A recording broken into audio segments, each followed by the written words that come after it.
इस वक्त की बड़ी खबर आ रही है। अमेरिका ने मोदी सरकार की तारीफ की है। अमेरिकी विदेश मंत्री एंटनी ब्लिंकन का बयान, सरकार की योजनाओं से जनता को लाभ मिला है।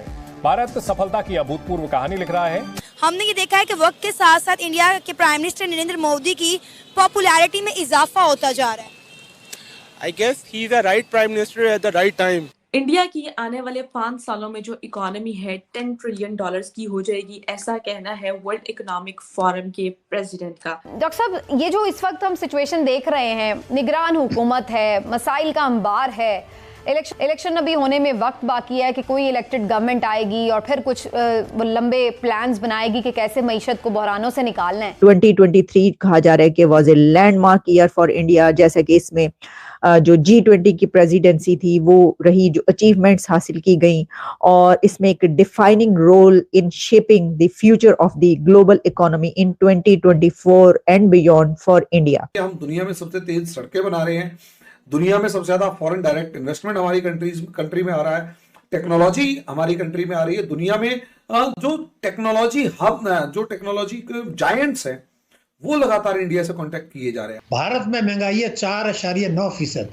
कभी पाकिस्तानी कौम ने ये सोचा कि हमारी 9-10 गुना क्यों है? इसका वाज़े मतलब है कि ये जो महंगाई है जिससे अवाम कुचले जा रहे हैं, उसका ताल्लुक हुकूमतों की पॉलिसियों से है। नो डाउट इंडिया के प्राइम मिनिस्टर नरेंद्र मोदी जो अपने कौम और मुल्क के लिए कर रहे हैं, इसलिए वो तीसरी बार भी लीडर बनने जा रहे हैं और पूरी दुनिया में जो है वो उनका डंका जो है वो बज रहा है। 2024 में एक और कर्जे के लिए हम जा रहे हैं, ये फैसला हो चुका है, और कड़ी शराइत पे कर्जा मिलने के बाद हम अगले साल जो बैरूनी कर्जे अदा करने हैं वो अदा नहीं कर सकेंगे, और इस बात का खतरा नजर आ रहा है। तो इंडिया तो अब ऐसा एक वर्ल्ड, ये समझे कि इकोनॉमिक लीडर बन चुका है कि जिसके साथ लोग अटैच होना चाहते हैं, जिसके साथ अपने नाम को जोड़ना चाहते हैं, जिसके साथ लोग चाहते हैं कि इंडिया के अंदर हमारा बिजनेस हो। जय हिंद दोस्तों, भारत की सफलता की असाधारण गाथा बताते हुए अमेरिका के विदेश मंत्री एंटनी ब्लिंकन ने बुधवार को कहा कि पीएम मोदी की नीतियां और कार्यक्रम भारत के लोगों के लिए बहुत ही अधिक लाभप्रद रहे हैं। विश्व आर्थिक मंच की वार्षिक बैठक 2024 में जहां उन्होंने ये भी कहा कि अमेरिकी राष्ट्रपति जो बाइडेन और पीएम मोदी के बीच बेहतरीन रिश्ते हैं। उनकी बातचीत में भारत और अमेरिका संबंध समेत सभी पहलू शामिल होते हैं। साथ ही उन्होंने दोनों देशों के बीच द्विपक्षीय संबंधों की विस्तार में सराहना की। ब्लिंकन ने आगे कहा कि भारत में पीएम मोदी के नेतृत्व में कई सहयोगी देशों को संबंधों में लाभ मिला है। उन्होंने कहा, हम उन उल्लेखनीय उपलब्धियों को देखते हैं जो पीएम मोदी ने अपनी निगरानी में आगे बढ़ते हुए हासिल की। इससे कई सहयोगियों को भौतिक रूप से लाभ मिला और इसका सकारात्मक प्रभाव पड़ा। वहीं अमेरिका के विदेश मंत्री एंटनी ब्लिंकन को भारत और पीएम मोदी की तारीफ करता देख पाकिस्तानी मीडिया सदमे में है। वर्ल्ड इकोनॉमिक फोरम के जो प्रेसिडेंट हैं, उन्होंने एक स्टेटमेंट पास की है इंडिया की इकोनॉमी से रिलेटेड, और वो खबर ये है कि India is a 10 trillion economy in making, से WEF प्रेसिडेंट। इंडिया की आने वाले 5 सालों में जो इकोनॉमी है 10 ट्रिलियन डॉलर्स की हो जाएगी, ऐसा कहना है वर्ल्ड इकोनॉमिक फोरम के प्रेसिडेंट का। हम आगाज करते हैं हरि मोहन जी से। सर, क्या कहेंगे इसकी डिटेल के हवाले से, इस न्यूज़ की?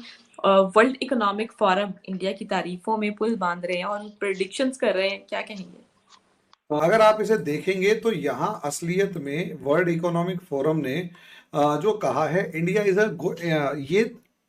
डिकेड, एक डिकेड की बात कर रहा है कि 10 ट्रिलियन डॉलर इकोनॉमी बनने की in decade, in the coming decade, जैसे मैंने इसे ब्लू कर दिया, यानी अगले 10 साल में जो इंडिया है वो 10 ट्रिलियन डॉलर इकोनॉमी हो जाएगी, एटलीस्ट इन कमिंग 2 डिकेड्स। यानी अगर नहीं हुआ एक 10 साल में तो अगले 20 साल के अंदर तो ये पक्का हो जाएगी, यानी 2 डिकेड्स में तो पक्का हो जाएगी। मैं इस चीज के ऊपर डिस्कशन करना, मतलब आप जो सवाल पूछ रहे हैं वो यही है कि अल्टीमेटली है क्या मामला। देखिए, वर्ल्ड इकोनॉमिक फोरम एक इस तरीके का इंटरनेशनल प्लेटफॉर्म है जो कि दुनिया की इकोनॉमीज के मामले में डिस्कस करता है कि भाई असलियत में, और ये प्रिडिक्शन एस्टेब्लिश इसलिए करता है ताकि पूरी दुनिया की इकोनॉमी जो है वो ग्रोथ ओरिएंटेड हो, सब में कहीं ना कहीं किसी ना किसी तरीके की ग्रोथ दिखाई दे, और अगर किसी कंट्री को कुछ सलाह देनी है, कुछ करना है, तो उसको सलाह दी जा सके, कुछ किया जा सके, ताकि वो कंट्री जो है वो आगे प्रोग्रेस कर सके। ये इस वर्ल्ड इकोनॉमिक फोरम का यही ऑब्जेक्टिव हमेशा रहता है। अब यहां इनके जो प्रेसिडेंट है उन्होंने जो 1 दशक की बात की है, यानी 10 साल की बात की है, उसका मतलब सीधा सीधा ये है कि आज के दिन इंडिया का जो प्रोजेक्शन देख रहे हैं, इंडिया का जो पोटेंशियल देख रहे हैं, और जो इंडिया की जो डेवलपमेंट का लेवल देख रहे हैं, गवर्नेंस का लेवल देख रहे हैं, इंफ्रास्ट्रक्चर डेवलपमेंट का लेवल देख रहे हैं, और गवर्नमेंट की स्टेबिलिटी देखिए, यहां गवर्नमेंट की स्टेबिलिटी, गवर्नमेंट का डेडिकेशन और गवर्नमेंट का डिसीजन मेकिंग पावर, ये सब चीजें देखने के बाद वर्ल्ड इकोनॉमिक फोरम जो है वो प्रिडिक्ट करता है। अच्छा, इसमें एक खास बात और अगर आप देखेंगे तो इसमें जो ग्रोथ रेट है वो अप्रोक्सीमेट 8% इस साल की बताई है, कि इस साल जो है वो इंडिया की जो ग्रोथ रेट है, भले ही पूरी दुनिया के अंदर जियोपॉलिटिकल टेंशंस हो और इकोनॉमिक वीक इन्वेस्टमेंट साइकिल्स हो, तो भी 8% के हिसाब से वर्ल्ड इंडियन जो इकोनॉमी है वो ग्रो करेगी। अब इस सिचुएशन को आप देखना चाहें तो भाई अल्टीमेटली क्यों, क्योंकि गवर्नमेंट जो है अगर आप उसे देखेंगे बहुत अल्टीमेट लेवल पर स्टेबल है। पहली बात, 2050 तक आपको यही गवर्नमेंट, यही लोग, यही माइंडसेट मिलेगा। 2050 तक का प्रोजेक्शन इसलिए है क्योंकि इनके सामने अभी एटलीस्ट कोई ऐसी पार्टी खड़ी होती हुई नजर नहीं आ रही जो कि कार्डर बेस्ड हो, आइडियोलॉजी उसकी स्ट्रांग हो, और उसके पीछे इस तरीके का लॉन्ग टर्म प्लान हो जो 2050 तक काम कर रहा हो। 2047 हमने विश्व गुरु बनने का प्लान कर रखा है, 2047 यानी 2050 तक, और एक के बाद एक जो मतलब डेवलपमेंट वर्क्स जो किए जा रहे हैं, और एक माइंडसेट बन चुका है कि हमने अगर विश्व गुरु बनना है, मेंटर ऑफ दिस वर्ल्ड बनना है, डायरेक्शन हम दुनिया को दिखाएंगे, तो वो जो स्टोरी है वो जो अचीवमेंट स्टोरी है वो हमारे इकोनॉमिक ग्रोथ से नजर आएगी। और सरकार जो है इसके ऊपर डेडिकेटेडली काम कर रही है। हम दुनिया में सबसे तेज सड़कें बना रहे हैं, दुनिया में सबसे ज्यादा फॉरेन डायरेक्ट इन्वेस्टमेंट हमारी कंट्री में आ रहा है, टेक्नोलॉजी हमारी कंट्री में आ रही है। दुनिया में जो टेक्नोलॉजी हब, जो टेक्नोलॉजी जायंट्स हैं वो लगातार इंडिया से कांटेक्ट किए जा रहे हैं। हालांकि कुछ जगह पर कमजोरियां भी हैं, लेकिन जहां तक सरकार का मामला है वो दिखाई दे रहा है कि हाँ, काफी स्ट्रांग मैनर में उस चीज को ग्रो करती हुई नजर आएंगी। डॉक्टर साहब, ये जो इस वक्त हम सिचुएशन देख रहे हैं, निगरान हुकूमत है, मसाइल का अंबार है, इलेक्शन अभी होने में वक्त बाकी है कि कोई इलेक्टेड गवर्नमेंट आएगी और फिर कुछ लंबे प्लान्स बनाएगी कि कैसे मईशत को बहरानों से निकालना है। लेकिन इस वक्त तो सिचुएशन ये है कि मजीद दर मजीद अवाम पे ही बोझ पड़ता चला जा रहा है।